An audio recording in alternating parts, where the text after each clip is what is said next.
Bom dia, oitavo ano, como é que vocês estão? Tudo bem, né? Espero que sim. A gente vai dando continuidade ao nosso assunto. Como eu disse a vocês na aula passada, a gente iniciou com derivação e composição, processos de formação de palavras, e aí vocês disseram, mas esse assunto a gente já viu, é muito simples. Realmente, a gente retoma alguns assuntos que vocês já viram no ensino fundamental 1 e agora a gente vai trazendo coisas novas, né?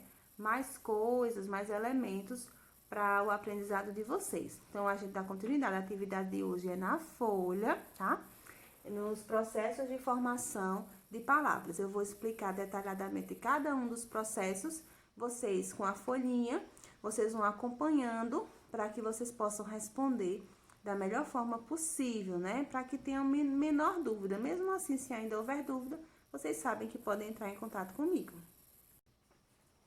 Então, vamos lá, né? Vamos ver aqui, eu coloquei no quadro para vocês verem, primeiramente, os tipos de derivação que nós temos, tá?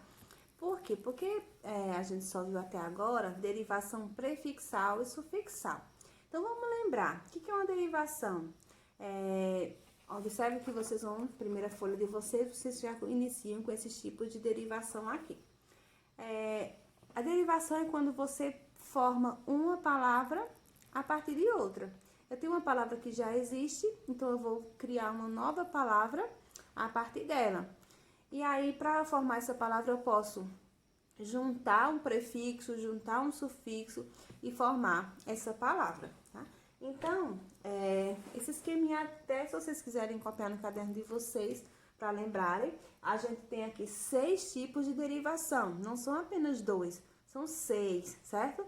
E vamos analisar cada um para a gente saber de que se trata.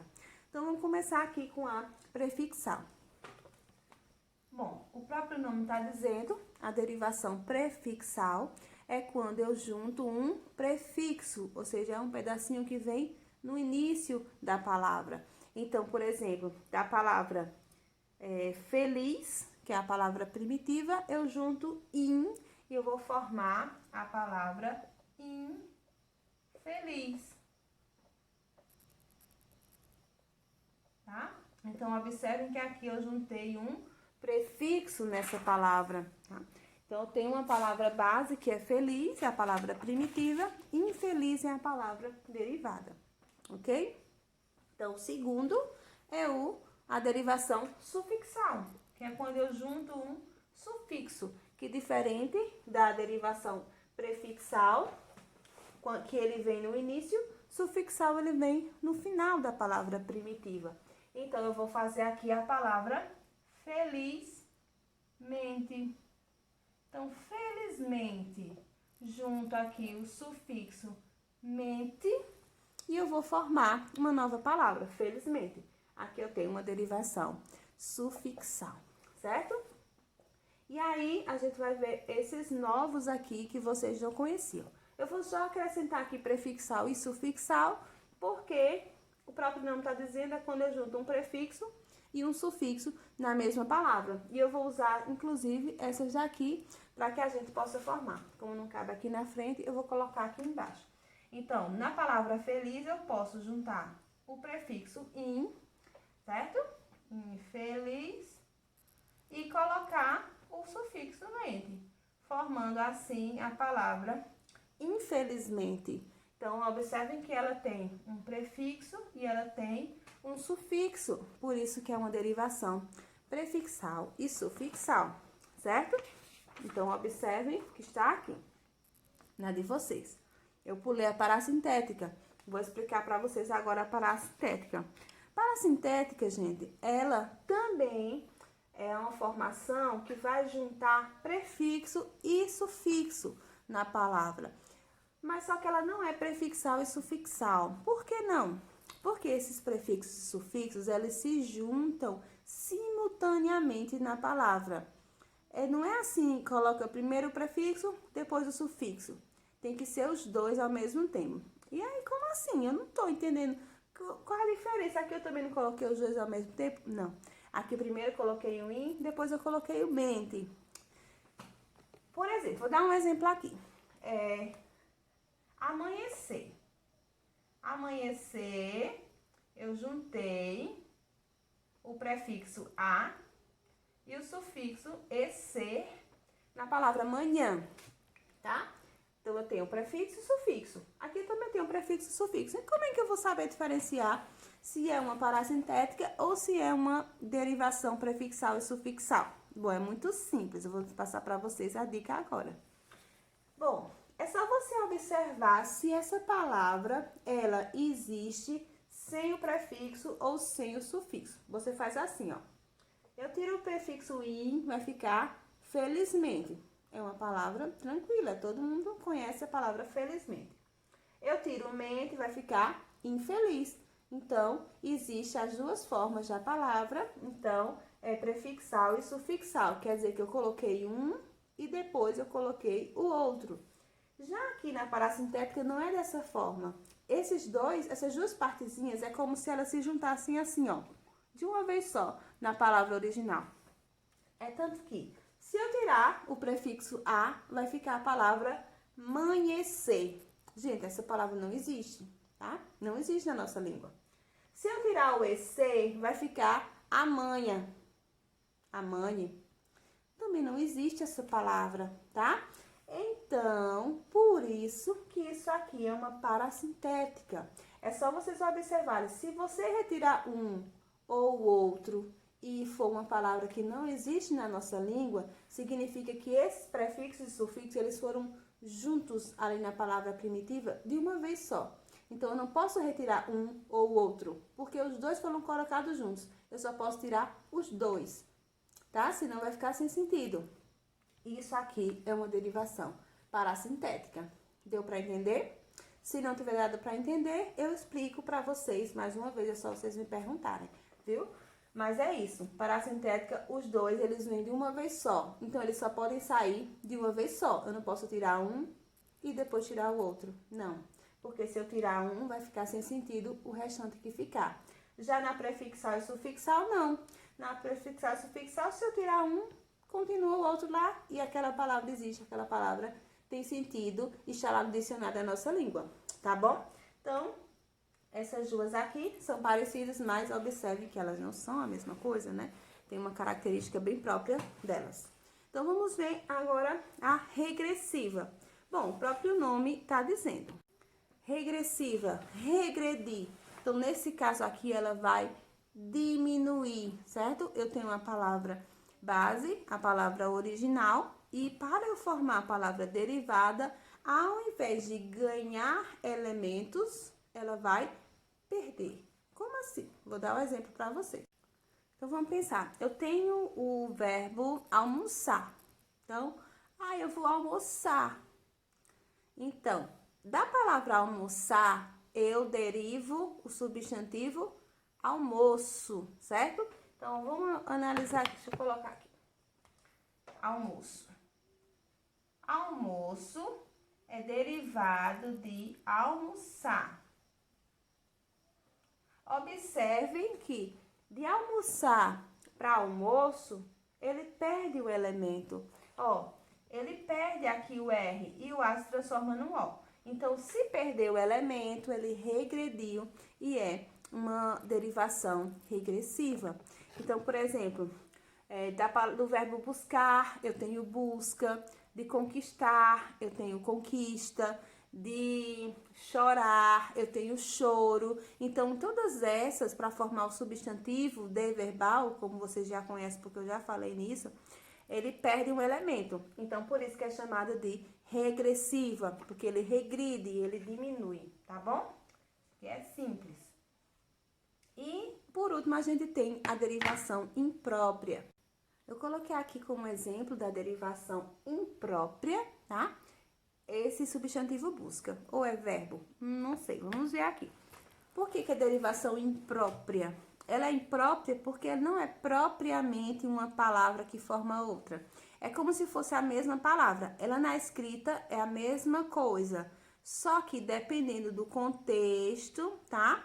Ela vai estar com um sentido diferente, com uma classe gramatical diferente. Então, nessa aqui é importante o conhecimento das classes gramaticais, o que é substantivo, o que é adjetivo, verbo, advérbio e tal. Então, observem aqui, busca.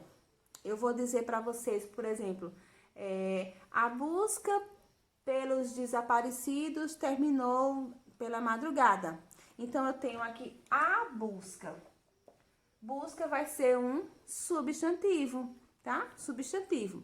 Em outra frase, eu digo assim, o jovem busca sua libertação. O jovem busca sua libertação. Observem que nessa frase, busca já é um verbo, está mostrando a ação que o jovem está praticando. Então, observem que eu tenho classes gramaticais diferentes. Numa frase, eu tenho um substantivo, na outra, eu tenho um verbo. Então, isso aqui é o que a gente chama de derivação imprópria, tá? Para a gente saber identificar, a gente tem que ter conhecimento de classes gramaticais, ok? Tá vendo como é simples essa primeira parte aqui, derivação? Então, vamos agora para a outra parte, que é a composição. Continuando aqui, né? No verso da primeira folha de vocês, a gente tem aqui as duas formas de composição, os dois tipos, que eu já expliquei para vocês, mas não custa relembrar, que são composição por justaposição e por aglutinação. E aí, lembrando o que é a composição, é a história da palavra composta. É quando eu junto duas ou mais palavras que já existem para formar uma nova palavra. É diferente da derivação prefixal e sufixal, porque na derivação eu só tenho uma palavra e um prefixo. Prefixo não é palavra, ele sozinho ele não funciona. Por exemplo, de infeliz, não é uma palavra, tá? Não é uma palavra. Então, eu não posso dizer que eu tenho duas palavras para formar uma, que é infeliz. Não, é um prefixo, tá? Já no caso da composição, eu tenho duas palavras, cada uma tem o seu sentido e cada uma, quando se junta com a outra, vai formar um novo sentido. Então, eu tenho a justaposição, que é quando eu junto essas duas palavras ou mais, e essas palavras, elas não têm alteração na sua escrita, na sua forma. Por exemplo, beija-flor, né? Beija-flor, juntei beija com flor, ó, hífenzinho, não teve nenhuma alteração do sentido. Pontapé,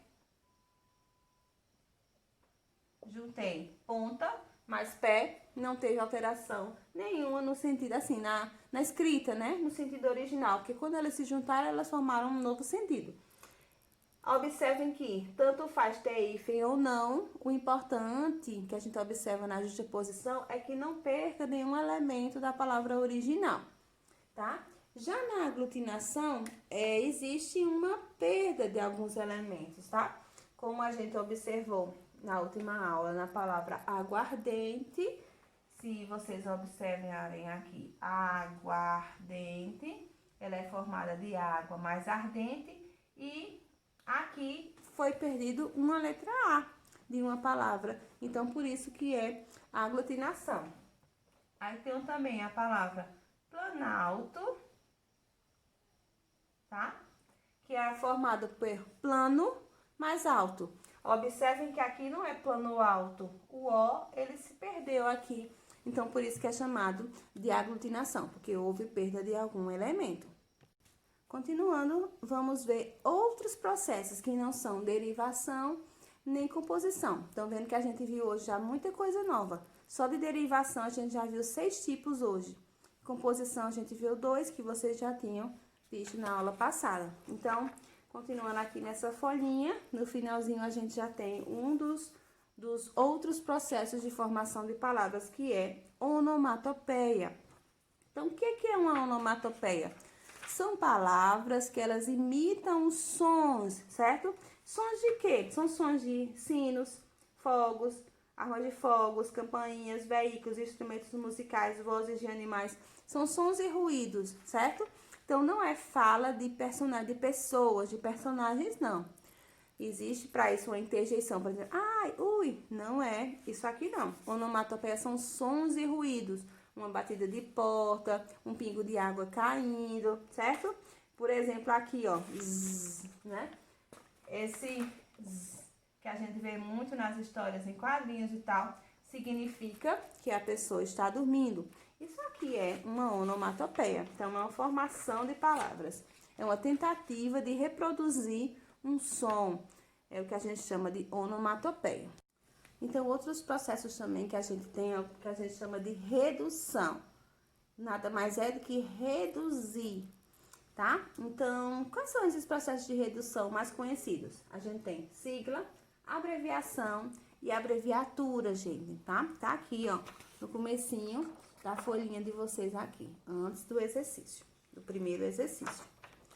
Então, sigla nada mais é do que quando eu pego a inicial de cada palavra de um conjunto de palavras e formo uma nova. Como assim? Então, eu tenho uma palavra aqui, uma palavra não, um nome, que é Instituto Educacional Pai Eterno, tá? Então, para reduzir, eu pego só a inicial de cada uma dessas palavras e formo uma nova palavra, que é IEP, uma sigla, tá vendo? Então, por exemplo, Universidade Federal de Campina Grande, é enorme, né? Então, você reduz e utiliza a sigla UFCG. Sistema Único de Saúde, SUS, o que mais? Inclusive, a gente tem também os próprios nomes de estados que a gente tem também, que pode ser Rio Grande do Sul, RS, sabe? Então, tem alguns que são siglas, tá? E tem alguns que são abreviaturas. A gente vai ver isso, acho que acredito que a gente até viu isso no 6º ano. Mas a gente relembra, tá bom? Então, são palavras, são nomes que são grandes e aí a gente reduz e utiliza as siglas. Uma coisa importante para vocês saberem de sigla é que não se coloca pontos depois de cada letra. Não existe isso em sigla não, viu, gente? Vocês virem aí, pensarem em colocar, não coloquem que tá errado, tá? Abreviação é quando eu abrevio algumas palavras que originalmente elas são grandes e aí eu utilizo só um pedacinho da palavra como se fosse ela mesma. Como, por exemplo, aqui, ó, eu tenho a palavra moto, que é uma redução da palavra motocicleta, né? Eu tenho também a palavra foto, que é uma redução de fotografia. Eu tenho pneu, que é uma redução da palavra pneumático. Sabiam dessa? Pois é. Cine, que é de cinema. Então, você pega um pedaço da palavra e utiliza como se fosse a palavra mesmo, tá? Então, isso é o que a gente chama de abreviação. E abreviatura é quando eu pego uma letrinha ou um conjuntinho de letras para se referir àquela palavra. Por exemplo, H, que se refere à hora, M, que se refere a metro, DR, que é doutor, SR, senhor. Isso é o que a gente chama de abreviatura, viu, gente? Eu pego algumas letrinhas daquela palavra e formo uma abreviatura. E aí, por que eu falei aquela questão dos estados? Porque tem estados como, por exemplo, a Paraíba, que é uma abreviatura, não é sigla, porque, ó, PB. Eu tenho o P que é no início e o B que é lá na última sílaba. Então, não são palavras diferentes que eu peguei uma inicial de cada uma para formar. É uma abreviatura, tá? Então, isso aqui é mais um processo. E aí, quando vocês terminarem de ter uma olhadinha nisso aí, tem o primeiro exercício, certo? Aqui a gente tem uma tira, certo? Vocês vão ler, vou responder. Tem um textinho aqui para responder a segunda questão até a quarta, tá? Tem mais uma tirinha para responder a quinta. E aí, a gente vem para os últimos 2 processos de formação que também vou mostrar para vocês. Bom, então, vocês veem aqui que tem falando de empréstimos e gírias, tá? Bom, como assim empréstimo? Então, empréstimo nada mais é do que eu pegar uma palavra de outra língua, de outro idioma, pegar emprestado e usar na nossa língua, tá? E a gente acaba incorporando essa palavra no nosso vocabulário como se fosse realmente a nossa língua. Então, que palavras são essas que a gente tem na nossa língua que são emprestadas? Vou dar um exemplo bem comum e bem assim usual nosso, que é a palavra mouse. mouse, que originalmente na língua inglesa significa rato, aqui pra gente significa, né, o nosso objetozinho que utiliza como para mover o cursor no computador. Então, gente, mouse foi incorporado na nossa língua como um empréstimo. Então, a gente pegou emprestado da língua inglesa. Existem várias outras palavras da nossa língua que são emprestadas de outras línguas. Vamos pensar um pouquinho. Por exemplo, de alimentos tem muita coisa. Pizza, por exemplo, é uma palavra de origem italiana, né? A palavra cupcake, da língua inglesa, não é isso? Hot dog, também da língua inglesa. Mousse é da língua francesa. Então, a gente tem várias palavras, objetos, por exemplo, abajur, que é da língua francesa, sutiã, é da língua francesa também, tá? Várias coisas do nosso cotidiano que às vezes nem a gente para pensar, que são, na verdade, emprestadas de outras línguas. Então, isso é o que a gente chama de empréstimo, tá? E gíria, gente, gíria vocês já estão cansados de saber, né? Que são aquelas palavrinhas que elas adquiriam um novo sentido no dia a dia de evolução da nossa língua. Vou dar um exemplo de uma gíria que nem está se usando mais, mas eu me lembrei agora, que é a gíria massa. Usa, né? Usa, mas nem tanto. Ela não é de agora. Ela não é uma gíria recente. Então, diga, isso aqui é muito massa. Então, quer dizer que é muito boa, né? Muito legal, que já é outra gíria legal. Mas aí, massa, no sentido original dela, não é massa mesmo, né? Massa é uma coisa que a gente pode amassar e tal, né? Alguma coisa macia, assim, tal, enfim. Então, a gente, quando pega essa palavra e cria esse novo significado para ela, é o que a gente chama de gíria. Ela nasce no meio do povo, no meio da fala do povo. E a partir do momento que ela começa a ser incorporada por outras pessoas, ela entra para o nosso dicionário e é incorporada à língua também, como um todo. Viu, gente? Então, aqui na página, não, aqui não tem página. Nessa folhinha, já na última folhinha, tem algumas gírias de skatistas. E aqui, nesse outro quadrinho, alguns empréstimos, tá? Da língua francesa, do tupi, do japonês, tal. Vocês vão observar aqui também. Quando vocês lerem, vocês vão responder aqui o segundo exercício, que ele começa aqui, ó, com esse quadrinho do Ozzy. E tem 5 questões para vocês responderem, tá? Pode responder na folha, se tiver espaço, pode responder na folha. Se não, vocês respondem no caderno, de modo que vocês colocam o título bem direitinho e guardem a folha, porque vai ser necessário para vocês estudarem, viu, gente? Que o conteúdo tá aqui, para que vocês possam estudar para a nossa avaliação. E aí, pessoal, qualquer dúvida que vocês tiverem na realização, vocês entram em contato comigo, viu? Essa semana a gente só tem a nossa aula de gramática mesmo, né? Que é amanhã, na terça-feira, à tarde. Nossa aula de literatura a gente só vai ter semana que vem. Essa semana é de folga de literatura, tem um feriado também no meio da semana, na quinta, então não teve como encaixar. Semana que vem a gente finaliza a leitura do nosso livro. Eu já passo para vocês qual é o nosso livro do próximo bimestre. A gente já tá finalizando esse para começar o próximo, viu? Tudo diferente esse ano, né? Com as datas tudo diferente, mas a gente já tá conseguindo se adequar em relação a isso, viu? Então, um beijão para vocês e a gente se vê na nossa aula amanhã à tarde.